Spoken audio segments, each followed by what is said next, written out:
আসসালামু আলাইকুম রহমতুল্লাহ। বর্তমান সময়ে প্রত্যেকটা পরিবারের প্রত্যেক সদস্যই ছোট বড় সবাই এখন স্মার্টফোন ব্যবহার করেন। তো আমি একটা স্মার্টফোন ব্যবহার করি। মোবাইল অন করে ইউটিউব, ফেসবুক, ইনস্টাগ্রাম যেখানেই প্রবেশ করি, তো সাথে সাথে চোখে পড়ে যায় অশ্লীল ভিডিও, অশ্লীল ছবি, সেলিব্রিটি কোনো মানুষের মাথা অন্য কোনো মানুষের শরীরে লাগায়া দুই পাশে দুজন মহিলা দিয়া নাচানাচি করায়।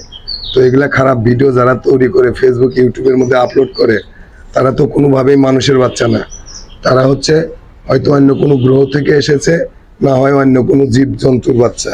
তো আজকে খন্দকার মোস্তাকের কাছে জানবো। খন্দকার মোস্তাক অবশ্যই জানে এগুলা খারাপ ভিডিও যারা তৈরি করে ইউটিউব, ফেসবুকে আপলোড করে তারা কার বাচ্চা, কার সন্তান। মোস্তাক, সত্য কথা বলতে হবে, ইউটিউব, ফেসবুক, ইনস্টাগ্রামের মধ্যে খারাপ ভিডিও তৈরি করে যারা আপলোড করে, পোস্ট করে, তারা আসলে কার বাচ্চা, কার সন্তান? সত্য বল। তোর বাচ্চা, তোর সন্তান? না, আমার বাচ্চা না। তোর সন্তান না, তাহলে কার সন্তান বল? পাতিলের কালির মতো কালা, চারপাওয়ালা, কচু খায়। ও, তোর মতোই চার পাওয়ালা, পাতিলের কালির মতো কালা, ময়লা আবর্জনার মধ্যে কচু খায়। ও, বুঝতে পারছি। তোকে অনেক অনেক ধন্যবাদ। আজকে তোকে 2টা রুটি খাওয়াবো। এবার যাব নেতানিয়াহুর কাছে। নেতানিয়াহু, ইউটিউব, ফেসবুক, ইনস্টাগ্রাম সবখানেই খারাপ ভিডিও তৈরি করে এগুলোর মধ্যে যারা আপলোড করে, পরিবারের সবাইকে নিয়ে দেখার মতো ভাও নাই। তারা তো অবশ্যই মানুষের বাচ্চা না, তারা হচ্ছে তোদের মতো জীব জানোয়ারের বাচ্চা।